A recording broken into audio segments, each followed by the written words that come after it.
Aujourd'hui, nous allons plonger dans l'une des affaires criminelles les plus mystérieuses et glaçantes de l'histoire allemande. Un crime atroce, perpétré dans une ferme isolée, qui plus de 100 ans après, n'a toujours pas livré tous ses secrets. Voici l'histoire du massacre de Hinterkaifeck.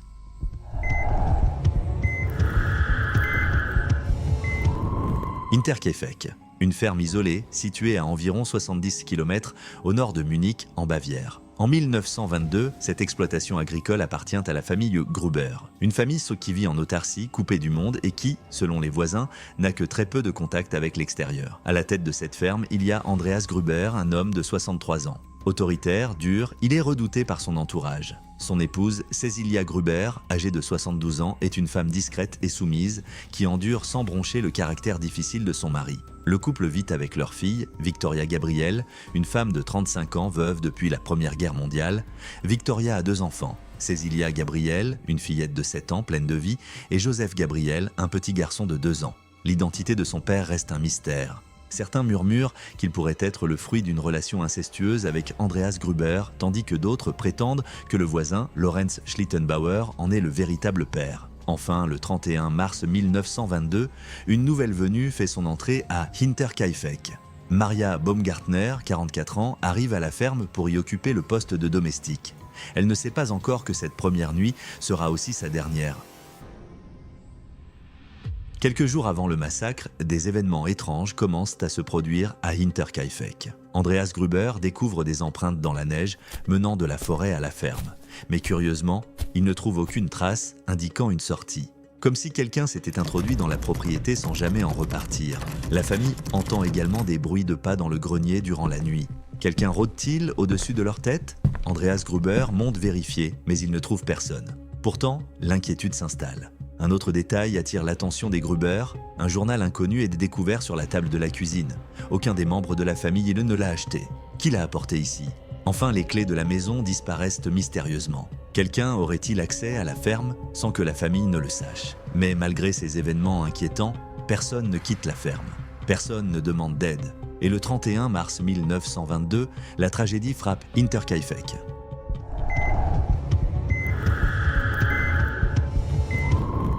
La nuit du 31 mars, un ou plusieurs meurtriers passent à l'action. Tout commence dans la grange, l'assassin attire Andreas, Cecilia, Victoria et la petite Cecilia dehors, probablement sous un prétexte quelconque. Là, il les massacre un par un avec une houe, un outil agricole tranchant. Les coups sont d'une violence inouïe, les crânes sont pulvérisés, le sang éclabousse les murs. Le sort de la petite Cecilia est particulièrement atroce, elle ne meurt pas immédiatement. Agonisant plusieurs heures après l'attaque, la fillette s'arrache ses propres cheveux dans un mélange de douleur et de terreur absolue.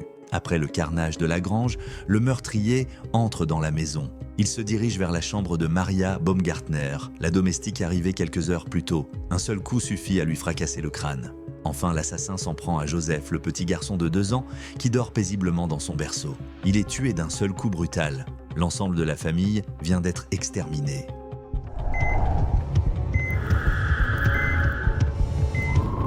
Le massacre aurait pu s'arrêter là. Pourtant, un détail rend l'affaire encore plus mystérieuse. Le tueur est resté sur place plusieurs jours après les meurtres.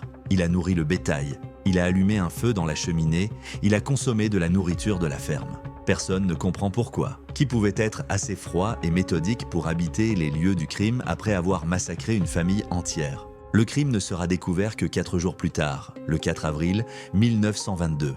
Intrigués par le silence inquiétant de la ferme, des voisins décident de s'y rendre. Ce qu'ils découvrent les entra à jamais. Les corps sont retrouvés, empilés dans la grange.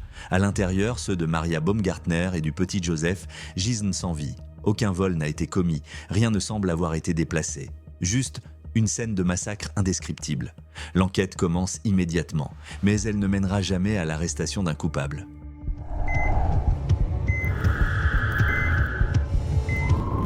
Dès la découverte des corps, la police bavaroise est appelée sur place. Mais l'enquête est chaotique. La scène de crime a été souillée par les curieux qui ont manipulé les corps et parcouru la ferme avant l'arrivée des enquêteurs. Les autopsies révèlent que toutes les victimes ont été tuées avec un outil agricole, probablement une houe. Aucun objet de valeur ne manque, ce qui écarte la piste du vol. Les policiers explorent plusieurs pistes. Lorenz Schlittenbauer, le voisin et prétendu père de Joseph. Son comportement intrigue les enquêteurs. Lorsqu'il découvre les corps, il les manipule sans montrer de signes de dégoût. Pire, il semble connaître des détails que seuls les policiers sont censés savoir. Mais faute de preuves, il n'est jamais inculpé. Un vagabond ou un rôdeur? L'idée qu'un inconnu ait pu se cacher dans la ferme plusieurs jours avant de passer à l'action est envisagée. Mais aucun suspect correspondant à ce profil n'est arrêté. Un ancien employé, Hinterkaifeck, employait parfois des ouvriers agricoles. L'un d'eux aurait-il pu en vouloir à la famille Gruber? Là encore, aucun élément concret ne vient appuyer cette hypothèse. Un soldat de la Première Guerre mondiale, une rumeur circule, le mari de Victoria, censé être mort au front, aurait survécu et serait revenu pour se venger. Mais aucune preuve ne permet de confirmer cette théorie.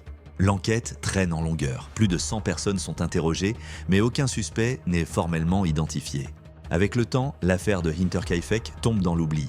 La ferme est détruite en 1923 et les preuves se perdent. Des décennies plus tard, des tests ADN sont envisagés, mais les prélèvements d'époque ayant été mal conservés, ils ne permettent pas d'identifier un coupable. Aujourd'hui encore, le massacre de Hinterkaifeck reste une énigme criminelle irrésolue. Qui a tué la famille Gruber? Pourquoi le meurtrier est-il resté plusieurs jours sur place? Avait-il un lien avec les victimes? Autant de questions qui, plus d'un siècle après les faits, restent sans réponse. Si cette courte histoire vous a plu, n'hésitez pas à vous abonner et à liker cette vidéo. Je serai également ravi de lire vos idées sur l'identité du tueur. On se retrouve la prochaine fois pour une histoire encore plus glauque que celle-ci.